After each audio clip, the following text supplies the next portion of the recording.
नमस्कार दोस्तों, आप सभी का हार्दिक स्वागत है आपके अपने YouTube चैनल मैथ चॉइस 2.0 पर। दोस्तों मैं हूं आपके आदर्श शिक्षक आदेश कुमार। तो बने रहिएगा इस वीडियो में लास्ट तक। अगर अभी तक इस वीडियो को लाइक नहीं किए हैं तो लाइक कर दीजिए और अपने दोस्तों को पास से जरूर कर दीजिएगा। ये अनुपात एवं समानुपात का 8वां वीडियो है। इसके पहले का अगर 7 वीडियो आप लोग नहीं देखे हैं तो इस वीडियो के डिस्क्रिप्शन बॉक्स में लिंक दे दिया हूं, आप लोग वहां से जाकर देख सकते हैं। और पहली बार इस चैनल पर आए हैं तो इस चैनल को सब्सक्राइब करके बेल आइकन जरूर दबा दीजिएगा ताकि जब भी मैं सामने वीडियो डालूं तो सबसे पहले नोटिफिकेशन आप तक पहुंचे। तो चलिए बढ़ते हैं बिना टाइम गवाए हुए प्रश्न की तरफ। पहला प्रश्न आपको स्क्रीन पर दिखाई देता होगा। पहला प्रश्न दोस्तों दिया है कि एक संख्या को जब दूसरी संख्या के 3 गुने से घटाया जाता है तो परिणाम पहली संख्या के 3/4 के रूप में प्राप्त होता है। ठीक है ना। तो कह रहा है पहली संख्या और दूसरी संख्या का अनुपात ज्ञात कीजिए। पहली संख्या और दूसरी संख्या का क्या करना है? अनुपात ज्ञात करना है। तो मान लेते हैं पहली संख्या तो पहली संख्या हम क्या मान लेते हैं? x मान लेते हैं। ठीक है ना। और दूसरी संख्या क्या मान लेते हैं? दूसरी संख्या हम क्या मान लेते हैं? y। ठीक है ना दोस्तों। दूसरी संख्या क्या मान लेंगे? y। ठीक है ना। तो प्रश्न में दिया है कि दूसरी संख्या के 3 गुने से घटाया जाता है। दूसरी संख्या का 3 गुना क्या है? दूसरी संख्या हम y माने हैं तो इसका 3 गुना क्या हो जाएगा? 3 से गुना करेंगे तो इसका 3 गुना हो जाएगा 3y यानी 3y हो जाएगा। अरे बस तो इसके 3 गुने से जब पहली संख्या को घटाया जाता है यानी पहली संख्या क्या है? x, इसको घटाया जाता है तो जो परिणाम प्राप्त होता है वो पहली संख्या था। पहली संख्या क्या है? x, इसके 3/4 के रूप में क्या होता है? प्राप्त होता है। ठीक है ना। तो हम बराबर देंगे। ठीक है ना। बराबर देंगे। प्राप्त हो रहा है पहली संख्या के 3/4 के रूप में प्राप्त हो रहा है। ठीक है ना। तब क्या करेंगे? देखेंगे 3y माइनस x बराबर 3 में x से गुना करेंगे तो क्या हो जाएगा? 3x/4। अब पीछा पीछे यहां पे क्या करेंगे? गुना कर देंगे। इसके नीचे कुछ नहीं तो 1। ठीक है ना। तो गुना करेंगे 4 में जब 3y से गुना करेंगे 3y से तो 4 3 12y हो जाएगा। माइनस है तो माइनस 4 में 1 से गुना करेंगे तो क्या हो जाएगा? 4x हो जाएगा। अरे बात समझ में ना। बराबर है तो बराबर 3 में 1 से गुना करेंगे तो क्या हो जाएगा? 3x। अरे बात समझ। अब x वाला को एक जगह कर देंगे, बिना x वाला को क्या करेंगे? एक जगह। ठीक है ना। तो देखिए x वाला इधर -4x है, बराबर उधर प्लस में 3x है, इधर आएगा तो माइनस का 3x हो जाएगा। फिर बराबर है इधर बराबर की इधर 12y प्लस में उधर जाएगा तो माइनस का 12y हो जाएगा। ठीक है ना। तब देखिए माइनस माइनस प्लस लेकिन माइनस का चिन्ह रहेगा 4 3 7 x हो जाएगा। फिर बराबर -12y। ठीक है ना। तो ये माइनस से माइनस कट गया तो x/y बराबर क्या हो जाएगा? x बराबर को उधर गुना में y इधर है तो बटा में गिरेगा। x/y बराबर हो जाएगा 12 अब बटा इधर गुना में है तो ये बटा को बराबर को उधर जाएगा तो बटा में गिरेगा 12/7 यानी x/y बराबर क्या हो जाएगा? 12/7 होगा। हमसे कह रहा है कि पहली संख्या और दूसरी संख्या का अनुपात हमें ज्ञात करना है। ठीक है ना। तो देखिए पहली संख्या क्या है? पहली संख्या और दूसरी संख्या का अनुपात ज्ञात करना है। तो इसको लिख लेंगे बटा में, तो इसको अनुपात में लिख सकते हैं x/y बराबर क्या लिख सकते हैं? 12/7। अनुपात क्या हो जाएगा? x/y बराबर क्या हो जाएगा? 12/7। तो इस प्रश्न का जो राइट आंसर होगा ऑप्शन डी होगा 12/7। तो अब चलिए दूसरे नंबर प्रश्न को देखते हैं। दूसरा नंबर प्रश्न दिया है कि 8, 13, 26 और 40 में से प्रत्येक संख्या में कौन सी संख्या को जोड़ा जाना चाहिए ताकि इस क्रम में प्राप्त संख्या समानुपात में हो। यानी संख्याएं जो दे दी है इसमें कह रहा है कि क्या जोड़ने पर, कौन सी संख्या को जोड़ने पर प्राप्त संख्या जो है समानुपात में हो। ठीक है ना। तो देखो वो संख्या हम एक समान लेते हैं। ठीक है ना। समानुपात का मतलब क्या होता है? बराबर, और अनुपात का मतलब क्या होता है? बांटना। ठीक है ना। तो संख्याएं दे दिया है, कौन कौन सी संख्या दे दिया? 8, 13, 26 और 40 दिया है। ठीक है ना। तो इसको अनुपात में लिख लेते हैं। अनुपात का मतलब बट्टा होता है। तो 8 क्या लिखेंगे? 8 बट्टा हम क्या लिखेंगे? 13। 8/13। इसमें कौन सी संख्या जोड़ेंगे? हम x जोड़ दे रहे हैं ताकि क्या समानुपात में प्राप्त हो। x का जो मान आएगा वही संख्या को जोड़ने पर क्या होगा? समानुपात में प्राप्त होगा। प्लस इसमें भी 13 में प्लस क्या करेंगे? x जोड़ेंगे। फिर बराबर देंगे। समानुपात का मतलब क्या होता है? बराबर होता है। फिर दिया है 26 तो इसको लिख देंगे 26/40। इसमें भी क्या जोड़ देंगे? x जोड़ देंगे दोनों में। ठीक है ना। अंश और हर में दोनों में क्या जोड़ देंगे? x जोड़ देंगे। जो x का मान आएगा वही वो संख्या होगी कि इसमें जोड़ने पर क्या हो जाएगा? समानुपात में प्राप्त होगी। ठीक है ना। तो देखिए अब यहीं पे क्या करेंगे? तीसरा क्या करेंगे? गुणा कर देंगे। ठीक है ना। तो इसको गुणा करने के लिए 8 plus x into 40 plus x इसमें गुणा हो जाएगा। फिर बराबर 13 plus x into 26 plus x इसमें अब गुणा हो जाएगा। अरे पास हम तो जब गुणा करेंगे तो 8 में 40 तो और 4 के 32 320 हो जाएगा। कितना हो जाएगा? 320 प्लस से तो क्या देंगे प्लस, 8 में 1 से गुणा करेंगे तो क्या हो जाएगा 8x हो जाएगा, प्लस है तो क्या देंगे प्लस, 40 में 1 से गुणा करेंगे तो क्या हो जाएगा 40x, ठीक है ना। 40 में 1 से गुणा करेंगे तो क्या हो जाएगा 40x, अब फिर प्लस x में 1 से गुणा करेंगे तो क्या हो जाएगा x स्क्वायर, बराबर है तो बराबर, ठीक है ना। अब गुणा करेंगे 13 में 26 से गुणा करेंगे तो 13 छक 78, 78 के 8 हासिल 7 और 13 दूना 26 और 7 33, कितना होगा 338 हो जाएगा, ठीक है ना। प्लस है तो प्लस दे देंगे, अब प्लस है तो प्लस, 13 में 1 से गुणा करेंगे तो क्या हो जाएगा 13x हो जाएगा, अरे बात समझ में ना। अब देखिए प्लस है तो प्लस दे देंगे, 26 में 1 से गुणा करेंगे तो क्या हो जाएगा 26x, प्लस है तो प्लस दे देंगे, x में 1 से गुणा करेंगे तो क्या हो जाएगा x स्क्वायर हो जाएगा, अरे बात समझ में ना। अब देखिए अब क्या करेंगे x वाला को एक जगह कर देंगे, बिना x वाला को एक जगह कर देंगे, ठीक है ना। तो अब देखिए इसको हम लिखेंगे 320 आप प्लस 40x 8x क्या होगा x हो जाएगा, 48x हो जाएगा, अरे बात समझ में, प्लस x स्क्वायर बराबर 338 आप प्लस 13 को 26 को 6 को 3 को 9 को और 2 को 39 को x हो जाएगा, 2 को 3 को 39 को x हो जाएगा प्लस x स्क्वायर, ठीक है ना। तब देखिए इधर x स्क्वायर क्या है, इधर प्लस में उधर जाएगा तो माइनस में कट जाएगा, तो x स्क्वायर का नहीं देंगे तो क्या हो जाएगा प्लस माइनस क्या हो जाएगा कट जाएगा, अरे बात समझ में। तो अब क्या करेंगे x वाला को एक जगह कर देंगे, तो इधर 48x है बराबर पे उधर प्लस में 39x है, इधर आएगा तो माइनस का 39x हो जाएगा, अरे बात समझ में ना। बराबर है तो बराबर देंगे 338 इधर है बराबर के इधर क्या है 320 से उधर जाएगा तो माइनस के क्या हो जाएगा 320 हो जाएगा, अरे बात समझ में। तो अब देखिए 48 में से 39 घटाएंगे तो कितना बचेगा 9 को x, यानी 48x में से माइनस 39x से घटाएंगे तो 9x बच जाएगा, अब बराबर 338 में से 320 घटेगा तो कितना बचेगा 320 का 0 8 में से 0 घटाएंगे तो 8 बचेगा, अरे बात समझ में ना। 3 में से 2 घटाएंगे तो 1, ये 3 से क्या हो जाएगा कैंसिल हो जाएगा, अरे बात समझ में 3 में से कैंसिल हो जाएगा, तो x बराबर क्या हो जाएगा, इसलिए x बराबर क्या हो जाएगा 18/9, 9 दूना 18, यानी x बराबर कितना हो गया तो 2। तो ये इस सवाल का जो राइट आंसर होगा ऑप्शन ए होगा 2, यानी 2 वो संख्या है कि इसमें जोड़ देना, प्रत्येक में जोड़ देने पर क्या हो जाएगा समानुपात में प्राप्त हो जाएगी संख्या, यानी 2 आंसर होगा ऑप्शन ए। तो अब चलिए तीसरे नंबर प्रश्न को देखते हैं। तीसरा नंबर प्रश्न दिया है कि एक विद्यालय में विद्यार्थियों की कुल संख्या 640 है, ठीक है ना।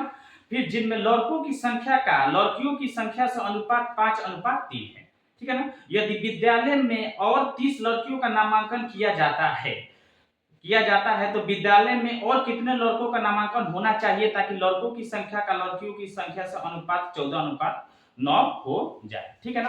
तो देखिए अनुपात दे दिया लड़का और लड़कियों का, ठीक है ना, यानी बॉयज क्या दिया है बॉयज अनुपात गर्ल्स, ठीक है ना, अनुपात बॉयज अनुपात गर्ल्स का अनुपात दे दिया है 5:3, ठीक है ना, 5:3 दे दिया है, ठीक है ना।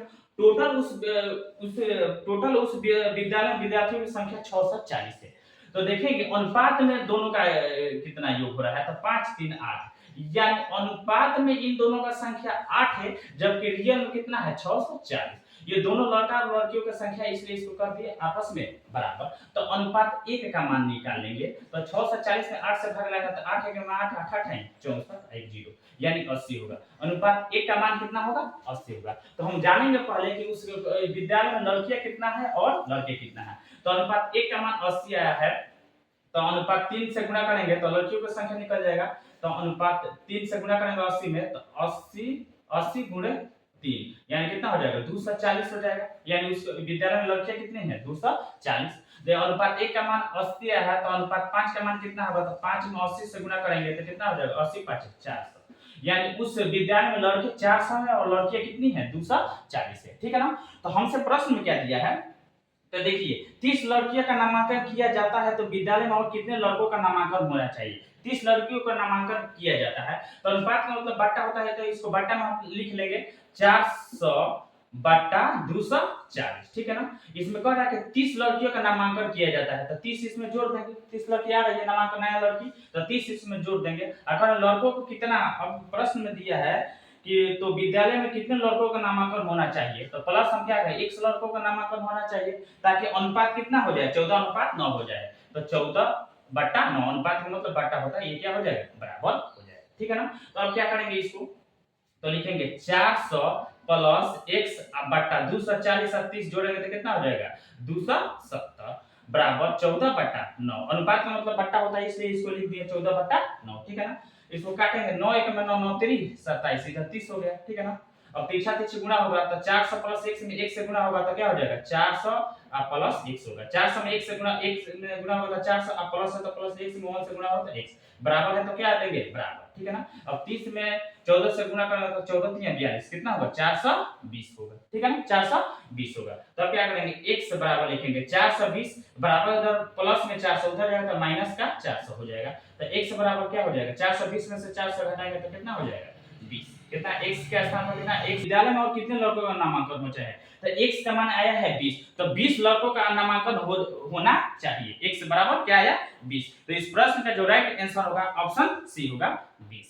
तो अब चलिए चौथे नंबर प्रश्न को देखते हैं। चौथा नंबर प्रश्न दिया है कि रमेश और सुरेश की आय का अनुपात 5:7 है और उनके व्यय का अनुपात 1:2 है, यानी खर्च का अनुपात 1:2 है। यदि उनमें से प्रत्येक 15,000 रुपया की बचत करता है तो सुरेश की आय कितनी है। सुरेश की आय हमसे पूछा। इस सवाल को हम दो तरीके से बनाएंगे, ठीक है ना। तो देखिए पहले शॉर्ट मेथड देखिए, पहले क्या क्या नाम दिया है रमेश और सुरेश, तो लिखेंगे रमेश अनुपात सुरेश। इनका जो आय का अनुपात दोस्तों दिया है, इनका आय का अनुपात है तो इनका आय का अनुपात है 5:7, ठीक है ना। इनका आय का अनुपात कितना है 5:7, ठीक है ना।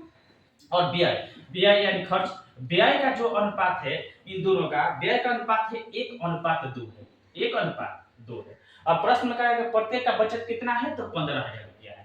तो आय में से व्यय को घटाएंगे तो क्या हो जाएगा बचत बचेगा, ठीक है ना। बचत होगा तो बचत का जो अनुपात होगा, ये शॉर्ट मेथड है, बचत का जो अनुपात है तो देखिए प्रत्येक का बचत क्या है 15,000 का, तो बचत भी प्रत्येक का क्या होना चाहिए बराबर होना चाहिए, ठीक है ना। तो 5 में से 1 हटाएंगे तो 4 यानी आय में से व्यय को घटाएंगे तो क्या बचता है बचत। तो 5 में से 1 हटाएंगे तो 4 और 7 में से 2 घटाएंगे तो कितना बचेगा 5 बचेगा। तो यानी बचत बराबर नहीं हो पाएगा। तो बचत को बराबर करने के लिए हम आय को दुगुना करेंगे, तो फिर आय को भी दुगुना करेंगे तो क्या हो जाएगा बचत बराबर नहीं होगा। आ रहा बात समझ में। तो व्यय को हम क्या कर देंगे दुगुना कर देते हैं, तो इसमें से अगर 2 से गुना करेंगे तो इनमें भी 2 से गुना करेंगे, क्योंकि प्रत्येक का बचत कितना है 15,000 रुपया है।